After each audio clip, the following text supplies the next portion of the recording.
वाहिगुरू जी का खालसा वाहिगुरू जी की फतेह। ये जिहड़ा दिल्ली गुरुद्वारा प्रबंधक कमेटी की धर्म प्रचार कमेटी वालों शॉर्ट टर्म गुरमत कोर्स सन 2006 तो चल रहा है। ये गुरसिख के तौर पर गुरु ग्रंथ साहिब दी सिक्ख्यावां अनुसार किवें चलना है उस नूं समझाउण लई समझण लई ये कोर्स आरंभ किए गए हैं।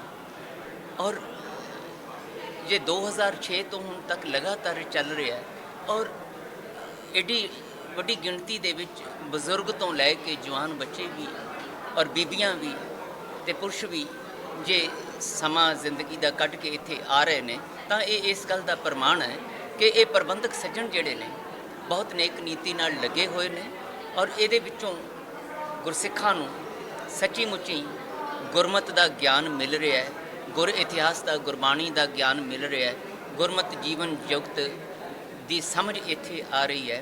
और इत्थे वड्डियां भीड़ां नहीं हैं, इत्थे शोर शराबे नहीं हैं, इत्थे कोई होर धड़ेबाजियां दीयां गल्लां नहीं है, निरोल गुरमत दीयां गल्लां चल ते उस मकसद की पूर्ति मैं इत्थे हुंदी देखी है। मैनूं खुशी है इस गल की, माण है इस गल का कि इस संस्था की इस गुरमत कॉलेज की आरंभता गुरु साहब ने मेरे राही करवाई सी ते अज ये गुरमत कॉलेज का ये बूटा इदां प्रफुल्लित हो रहा अज मैनूं नज़र आ रहा है। तो मैं सतगुरु जी का शुक्र करदा कि इन्हां प्रबंधकां ने बहुत सुहिरदता नाल इस संस्था नूं अगे चलाउणा जारी रखिया होया है।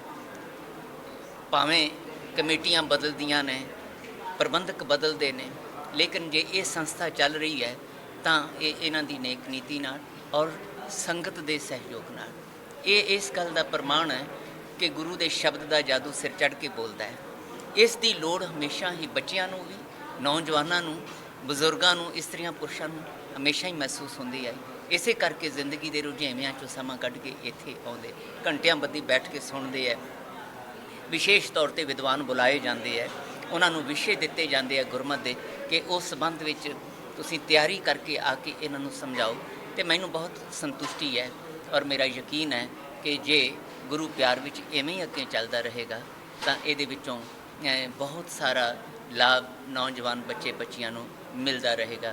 तो घरां दे विच साडे कला कलेश जिहड़े ने जां जिहड़ियां साडे घरां दे विच रिश्तियां विच किते तरेड़ां आ गईयां लगदियां ने वो मिटणगीਆਂ, क्योंकि सतसंगी रिश्ते बनाउण दी जाच इहो ਜਿਹੇ अदारियां विचों ही प्राप्त।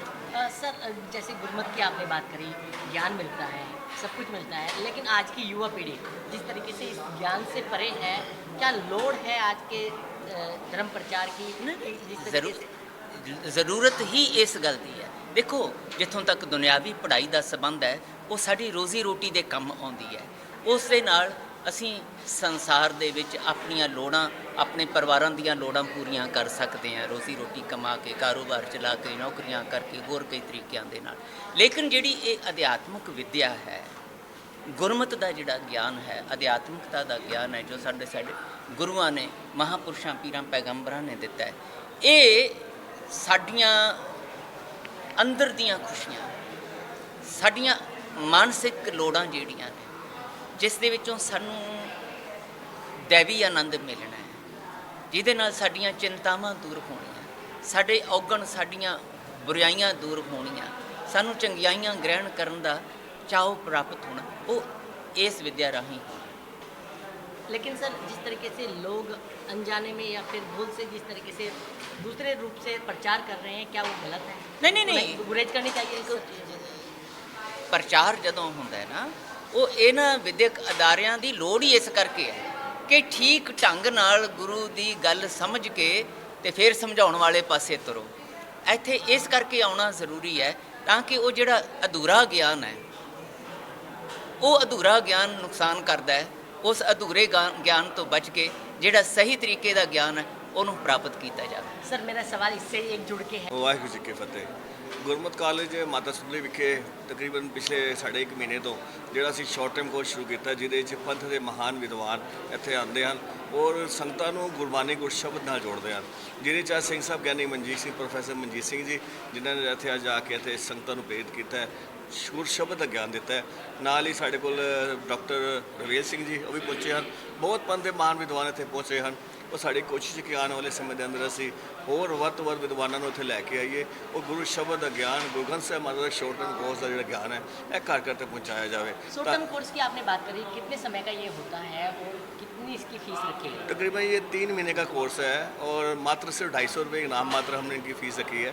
और इसके अंदर हम संगतों को 12 खम्बा से लेके आने का भी सारा इंतजाम करते हैं, नाश्ते का भी, लंगर का सारा इंतजाम होता है। तो वो 250 रुपये रखने का पर्पज़, साड़ा पर्पज़ एक नहीं है कि जिन्हें संगतों को लगे कि हाँ ਅਸੀਂ कुछ ਦਿੱਤਾ है, नहीं तो बंदा फ्री बंदे चीज़ छुट ही ਜਾਂਦਾ, ਬੰਦਾ ਆਂਦਾ ਵੀ ਨਹੀਂ ਹੈਗਾ। ਇਸ ਕਰਕੇ ਅਸੀਂ ਬੇਨਤੀ ਕੀਤੀ ਹੈ ਔਰ ਸੰਗਤਾਂ ਨੂੰ ਬੇਨਤੀ ਕਰਾਂਗਾ, ਇਹ ਸ਼ਾਰਟ ਟਰਮ ਕੋਰਸ ਸਾਡਾ 30ਵਾਂ ਸੈਸ਼ਨ ਹੈ। ਇਹਦੇ ਜਾਪ ਜੀ ਜਿਹੜੇ ਹੁਣ ਤੱਕ ਨਹੀਂ ਇੱਥੇ ਆਏ, ਅਸੀਂ ਜ਼ੂਮ ਤੇ ਵੀ ਕਰ ਰਹੇ, ਤਕਰੀਬਨ 200 ਤੋਂ 250 ਸੰਗਤ ਇਹ ਸ਼ਿਰਕਤ ਕਰ ਰਹੀ, ਕੋਈ ਜ਼ੂਮ ਤੇ ਔਰ ਫਿਜ਼ੀਕਲੀ ਵੀ। ਜਿਹੜੇ ਇੱਥੇ ਨਹੀਂ ਆ ਸਕਦੇ ਸਾਨੂੰ ਕੰਟੈਕਟ ਕਰੋ, ਅਸੀਂ ਤੁਹਾਨੂੰ ਜ਼ੂਮ ਤੇ ਲਿੰਕ ਭੇਜ ਦਿਆਂਗੇ। ਜੇ ਆ ਸਕਦੇ ਹੋ ਤਾਂ ਇੱਥੇ ਆ ਕੇ ਜ਼ੂਮ ਦੇ ਤੁਸੀਂ ਸਾਰਾ ਲਾਈਵ ਦੇਖੋ। ਸੱਚ ਜਾਣਨਾ, ਗੁਰੂ ਗ੍ਰੰਥ ਸਾਹਿਬ ਮਹਾਰਾਜ ਸਾਨੂੰ ਕੀ ਸੋਝੀ ਦਿੱਤੀ ਹੈ, ਸਾਨੂੰ ਮਹਾਰਾਜ ਦੇ ਦੱਸੇ ਹੋਏ ਰਾਹ 'ਤੇ ਕਿਵੇਂ ਚੱਲਣਾ ਹੈ, ਉਹ ਅਸੀਂ ਗਿਆਨ ਇੱਥੇ ਗੁਰੂ ਸਾਹਿਬ ਦੇ ਵਿਦਵਾਨ ਆ ਕੇ ਦਿੰਦੇ ਹਨ। ਮੈਨੂੰ ਆਸ ਹੈ ਤੁਸੀਂ ਇੱਥੇ ਜ਼ਰੂਰ ਪਹੁੰਚੋਗੇ। ਔਰ ਆਉਣ ਵਾਲੇ ਸਮੇਂ ਦੇ ਅੰਦਰ ਅਸੀਂ 1 ਮਹੀਨੇ ਦੇ ਇੱਕ ਸ਼ਾਰਟ ਟਾਈਮ ਅਸੀਂ ਬਹੁਤ ਇੱਕ ਸਮਰ ਕੈਂਪ ਲਗਾਉਣ ਜਾ ਰਹੇ ਹਾਂ, ਜਿਹਦੇ 'ਚ ਵਾਜਾ, ਤਬਲਾ, ਤੰਤੀ ਸਾਜ਼ ਔਰ ਪੰਜਾਬੀ ਸਿਖਾਉਣੀ ਔਰ ਕੀਰਤਨ ਦੀ ਸਿੱਖਿਆ ਦੇ ਰਹੇ ਹਾਂ। 1 ਮਹੀਨੇ ਦਾ ਕੈਂਪ ਲੱਗ ਰਿਹਾ, 9 ਤੋਂ 11 ਸਮਾਂ ਹੈ ਮਾਤਾ ਸੁੰਦਰੀ ਗੁਰਦੁਆਰੇ ਦਾ। ਔਰ ਆਸ ਕਰਾਂਗਾ ਜੇ ਚਾਹੁੰਦੇ ਹੋ ਉਹਦੇ 'ਚ ਆਪ ਰਜਿਸਟ੍ਰੇਸ਼ਨ ਕਰਕੇ 10 ਫੋਨ ਕਰਕੇ ਇਸ ਕੋਰਸ 'ਚ ਹਾਜ਼ਰੀਆਂ ਭਰੋ।